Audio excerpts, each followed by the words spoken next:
নমস্কার বন্ধুরা, আজ শনিবার। আজ সম্পূর্ণ নিরামিষ খাওয়া দাওয়া হয় আমাদের বাড়িতে। অনেকে শনিবারটা নিরামিষ খেয়ে থাকেন। আর শনিবারে নিরামিষ দিনে আমি একটা বিশেষ পকোড়া রেসিপি আপনাদের সাথে শেয়ার করবো। আজকে আমি বানাবো সাবুর পকোড়া। প্রথম থেকে শেষ পর্যন্ত ধৈর্য ধরে ভিডিওটি দেখার অনুরোধ রইল।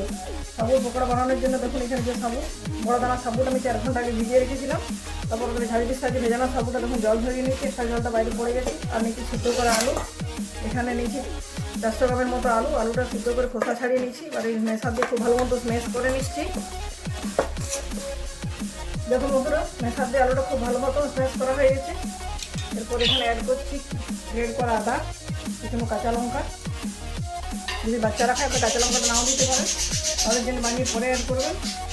আর দিচ্ছি ভাজা মশলা, জিরে, শুকনো লঙ্কা কাঠখোলা ভেজেটা গুঁড়ো করে নিয়েছি।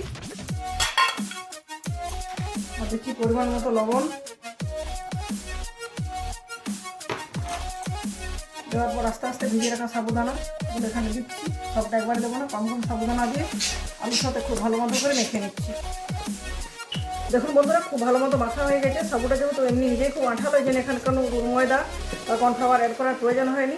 এবার একটা থালা নিয়েছি, আগে বলেছি যেহেতু আঠালো থালায় লেগে যেতে পারে, এই জন্য থালাটাতে তেল মাখিয়ে নিচ্ছি। আর হাতেও কিছুটা তেল নিয়ে নিচ্ছি। তারপরে হাতের সাহায্যে গোল গোল প্রথমে বল বানিয়ে নিচ্ছি। তারপর দেখুন এইভাবে একটা চ্যাপটা শেপ দিয়ে দিচ্ছি।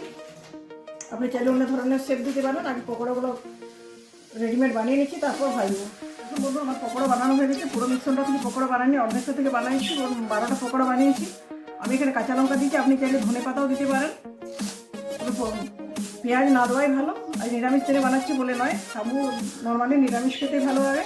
তো চলুন এবার পকোড়াগুলো ভাজা শুরু করি। দেখুন বন্ধুরা, পকোড়াগুলো রেডি হয়ে গেছে। পকোড়া ভাজার জন্য তেলটাও গরম হয়ে গেছে। এখানে আলু দিচ্ছি। আলু এমনি দেখুন নরম, আর সাবু খুব আঠালো, এবং যাতে আঠালো ভাবটা একটু কমে যায় উপর থেকে শুকনো আটা ছড়িয়ে দিচ্ছি।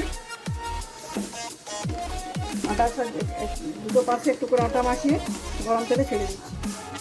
একটা করে পকোড়া একেবারে ভাজবো। বন্ধুরা, পকোড়াটা খুব ভালো মতো ভাজা হয়ে গেছে। 2-3 মিনিট ধরে উল্টে পাল্টে ভালোভাবে মুচমুচে করে ভেজে নিয়েছি।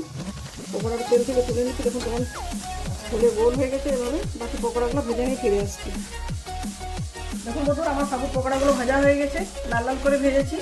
কীরকম ফোলা ফোলা হয়েছে দেখুন, যে সাইড করেছিলাম ডবল হয়ে গেছে। একটা পকোড়া ভেঙে দেখাচ্ছি। দেখুন পকোড়া ভিতরটা পুরো ফোলা ফাঁকা, মুচমুচে হয়েছে। উপরটা মুচমুচে, ভিতরটা রসালো নরম। ঠান্ডা হয়ে যাওয়ার পর ভিতরটা অনেকটাই শক্ত হয়ে যাবে। গরম গরম চায়ের সাথে খাবেন, যে কোনো নিরামিষ দিনে সন্ধ্যের আড্ডায় জমে যাবে।